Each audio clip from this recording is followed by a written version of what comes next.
Hello and welcome back to my Fatal Fury journey, the series where I chronicle my adventures through the entire Fatal Fury franchise. That's right, I'm finally back and just in time to celebrate the latest craze in the fighting game scene, Fatal Fury City of the Wolves. Now, I secretly started this video series because of how interested I was in this game, and now that it's finally here, I feel like all my hours of playing these games have finally paid off. This new game is flashy, content-rich, and finally gives us a conclusion to that dreaded cliffhanger from 20 or so years ago. So, let's finally get into my experience with the game and close our books on this long journey. Oh, and also, it goes without saying, but this is a spoiler warning for anyone who is still yet to play the story, since I'll be talking about most of it in this video. City of the Wolves comes packed with different game modes and features to play around with. We have your standard stuff like training and arcade mode, but we also get new stuff like mission mode, which is a series first surprisingly. Then of course we have online play, filled with all the usual bells and whistles, ranked, casual, and room matches. And in terms of things for the casual gamer to do, we have a weirdly addicting color editor, always love these in games, as well as a jukebox where you can listen to the entire series' library of music, even including songs from other SNK titles and Art of Fighting. However, there is a notable absence of Dominated Mind music here, which is concerning for a Dominated Mind lover like myself. And now we have the main things that I'm sure you're all here for. The arcade mode, as well as the accompanying RPG game mode known as Episodes of Southtown. Now, when I originally started the game, I was under the impression that Episodes of Southtown was their stand-in for the story mode, kinda similar to World Tour from Street Fighter 6, but what I got was more character-focused interactions. Episodes of Southtown offer little glimpses into characters' lives, with small stories with different accompanying images to flesh them out. They allow you to customize your character to your liking, and it's quite a fun little side mode. As you play through each character's story, you'll unlock things like concept art, characters discussing different stages in the series' history, as well as fully voiced character interactions. I absolutely adore all the content that's packed into this small mode, even offering you a bottle opening minigame with Marco. However, of the stories I've played so far, these feel kinda empty. I do like the character interactions we get, but they seem to mess with the pre-established story that arcade mode sets up, and it can be difficult for me to even assume these are canon in the first place. From my perspective, I like to see these more as a what-if situation, one that helps focus on the character's development that unfortunately has to be rushed through an arcade mode due to how it's structured. Also, it wouldn't be a Fatal Fury game without some random bullshit that makes me cry. If you explore the map, you can find these golden enemies. Kill them and you get a ton of EXP, however, they don't take any damage. In order to defeat them, you gotta roll the dice and hit a 1 in 66 chance of your attack instantly killing them. And for me, this meant spending attempt after attempt after attempt after attempt. I hate these guys. But when they actually work for you, it's kinda glorious. Okay, enough about Episodes of Southtown. It's time to talk about the biggest piece of controversy for this game, and get onto the roster. Of course, for the game's roster, we have our usuals Rock and Terry, and also returning from Mark of the Wolves, we have Kain, Kevin, Hotaru, B. Jenny, Dong, Marco, Tizok, Hotaru, and Gato. This means the only characters not returning from that game are Grant, Freeman, and Jay. Now, a lot of people were upset that we didn't get the full cast from Mark of the Wolves back for this game, but honestly, I think the characters that were excluded are more likely gonna be DLC later down the road, maybe with the exception of Grant, but more on that later. Now, in addition to those, we actually have two characters returning from Fatal Fury, with Mai Shiranui and Billy Kain, or Billy Khan. Honestly, I think their inclusion is brilliant. I love how much they add to the game's story, and their new character designs are amazing. As for City of the Wolves newcomers, we only get two for this game. Vox Reaper, an assassin who failed to kill Kain and then was taken in by Grant to become his successor, and Preecha, the diligent student of Joe Higashi whose life mission is to uncover the science of all our favorite fighters' seemingly mystical powers.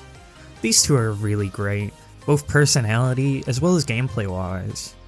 It's a bit of a bummer that we only get 2 original characters in the base roster, but I feel like fans have been waiting for this game for so long that it's only fair that they focus the story on characters that the people are actually looking forward to. Then, to round it off, we get the real reason this roster is so controversial: the guest characters. These 2 characters made life a living hell for anyone who was excited about this game until it launched. All you'd see is constant arguing and complaining, but why?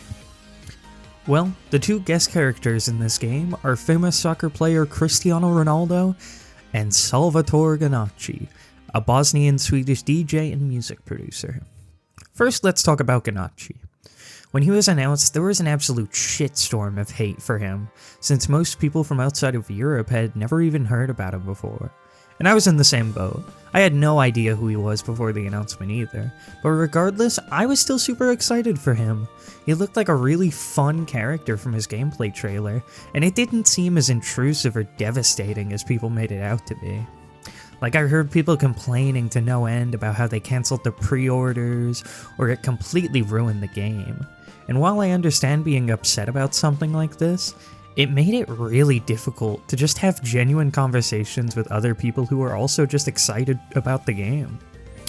And then we have Ronaldo, who even with the game releasing, seems like a huge afterthought by the developers. He released without an arcade mode, episode of Southtown Story, or even a color editor. Even the opening movie kind of makes it seem like he was always intended to be DLC. It just feels really weird. But honestly, the worst part about all of this, in my opinion, is... Well, they made it through the whole season. Now can I have my own show, Peter? Quagmire, you're a rapist. Anyways, with all this out of the way, I do think City of the Wolves has a really good beginning roster. Not to mention, we're getting 5 DLC characters later this year. There's absolutely more than enough for people to sink their teeth into with this roster. But, diverging from that, we can finally get onto the main thing I've been wanting to talk about, the story of the game. Originally, I wrote a script going through the stories one by one and explaining what happens in each of them, but that was really tiresome. And also, if you want to know what happens in the stories, just go play the game. So instead, I wanted to talk about some arcade mode endings that I didn't like, some that stood out to me, and then I'll talk about Rock's story and how I feel about the series ending.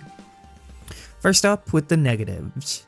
Now, I'm not usually one to get super negative about things on this channel, but there were 3 arcade endings that I had some issues with. First was Preecha. Her arcade mode really doesn't say anything to showcase her character in any major way. She just kinda unfairly judges Tizok, and then the final boss shows up out of nowhere. We do get some really fun interactions with her and Joe at the end, but it didn't really do it for me. I feel like her story mode must have been made super early in production, because having the final boss of Rock's story appear here just feels super random. And after this, we have Kevin's story. Now, I actually don't dislike Kevin's story. He continues to hunt down Freeman, we get to see Blue Mary, and the character writing here is top notch.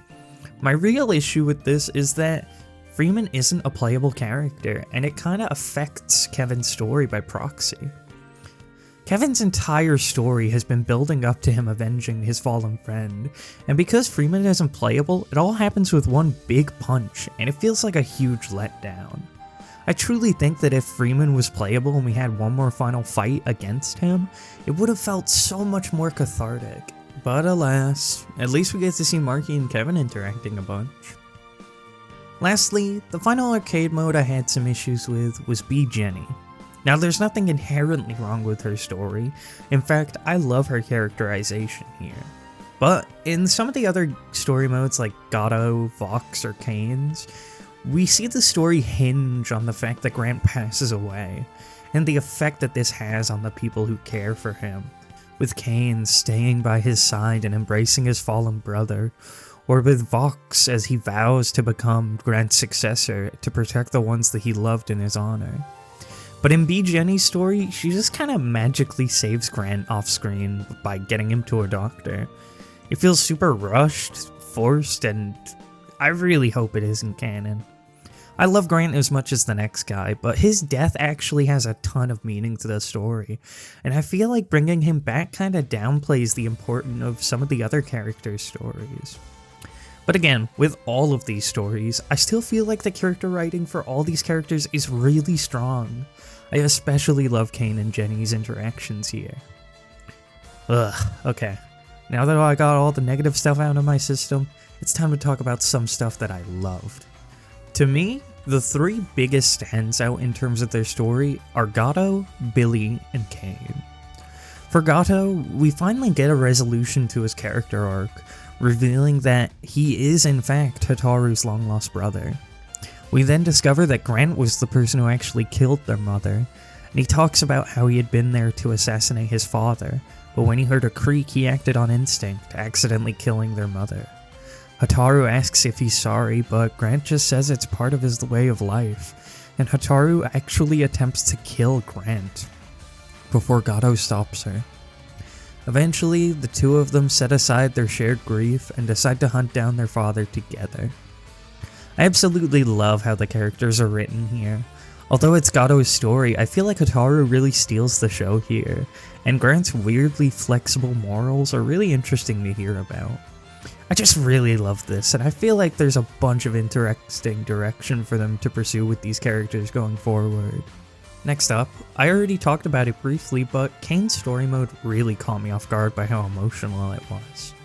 Grant passing away as the two talk is so somber, and ending it with Kain wrapping his arm around Grant as he apologizes is just beautiful. It really made me care for a character that I had little interest in otherwise. And finally, we get to Billy's arcade mode.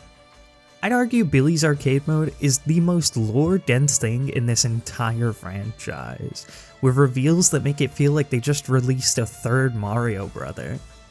The new King of Fighters tournament is being held by a mysterious man who stole Geese's legacy from Billy. Billy attempts to get them back, and once he does, he finds out the truth behind everything.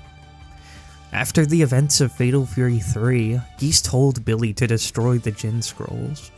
However, in a weird moment of hesitation for Billy, he decided to defy Geese and kept them in secret while Geese destroyed replicas.